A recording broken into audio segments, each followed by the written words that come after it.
2324 गतेको ध्वंसात्मक आन्दोलन, जुन आन्दोलनका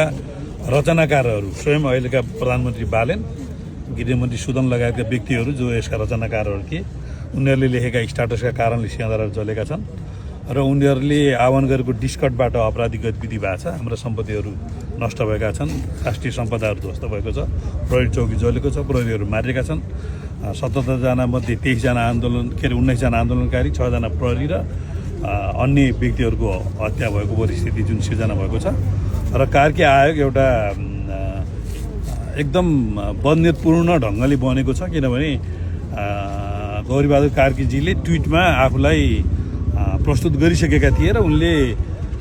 एमाले कांग्रेस र माओवादीको नेताहरूप्रतिको जुन खालको अभिव्यक्तिहरू आएका थिए उनके, त्यसबाट पनि यो आएको रिपोर्ट कस्तो आउँछ भन्ने कुरा हामीले बुझेका थियौँ र एकदम विरोधाभासपूर्ण खालको रिपोर्ट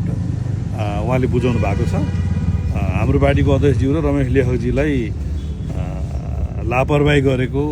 हेलचेक्राइ गरेको भन्ने अर्थ लाएर उहाँहरूले चाहिँ नि सजायको सिफारिस गर्नुभएको छ र हाम्रो फौजदारी संहिताले भवितव्यको पनि परिभाषा गरेको छ, लापरवाहीको पनि परिभाषा गरेको छ र हेलचेक्राइको पनि परिभाषा गरेको छ र सम्बन्धित व्यक्ति वारदात भएको ठाउँमा सहभागी नभएको अवस्थामा चाहिँ नि कुनै पनि घटना घट्दा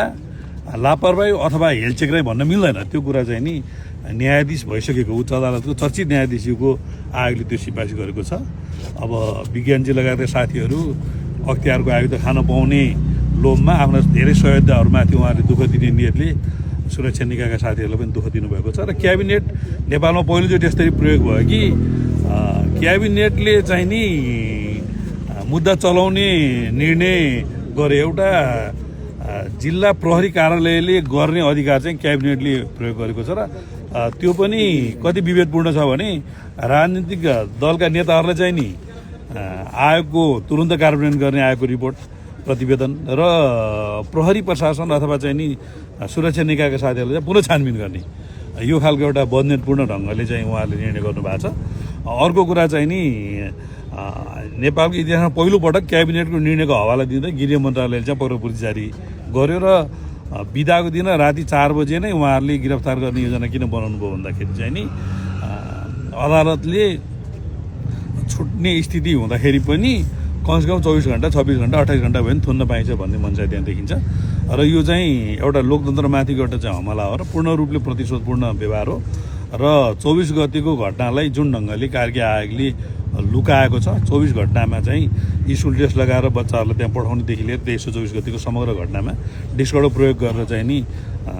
जे खालका आपराधिक कर्महरू त्यहाँ भयो, आतंकवादी गतिविधिहरू भयो, ती सबैको छानबिन हुनुपर्छ भन्ने हाम्रो कुरा छ। त्यसो हुँदाखेरि अहिले सचिवालयको बैठक बसे पछाडि आधिकारिक विषयवस्तु तपाईँहरूको सामु आउँछ। कमसेकम देशव्यापी आन्दोलन हुन्छ र एउटा जिल्लामा एउटा स्टेसन बनाएर आन्दोलन अगाडि बढ्छ र अब देश चाहिँ नि समृद्धि विकास र सुशासन र रोजगारीतर्फ जानुपर्छ भन्ने आम युवाहरूको चाहनामाथि स्वस्ति शान्ति गर्दै त्यो चाहना पुरा गर्दै बेलुका फेरि दलहरूमाथि प्रतिशोध गर्दै त्यो अलिअलि जाएको आगोमा पानी खनाउने काम जुन बालेन सरकारले गरेको छ, एकदम यो घृणायुक्त काम छ र एकदम यो प्रतिशोधपूर्ण काम छ। सरकारले तत्कालै यो निर्णय फिर्ता गरोस्, तत्कालै हाम्रो अध्यक्षज्यू र पूर्व गृहमन्त्रीज्यूले रिहा गरोस् भन्ने हाम्रो माग छ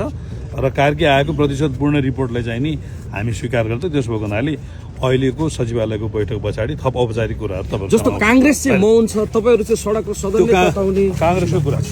त्यो कांग्रेसको कुरा कांग्रेसले नै बोल्छ, कांग्रेस पनि बोल्ला। लोकतन्त्रमा काम गरेको दलले बोल्ने भने त त्यो उहीमाथि पनि प्रश्न उठ्ला नि त। हामी त अहिले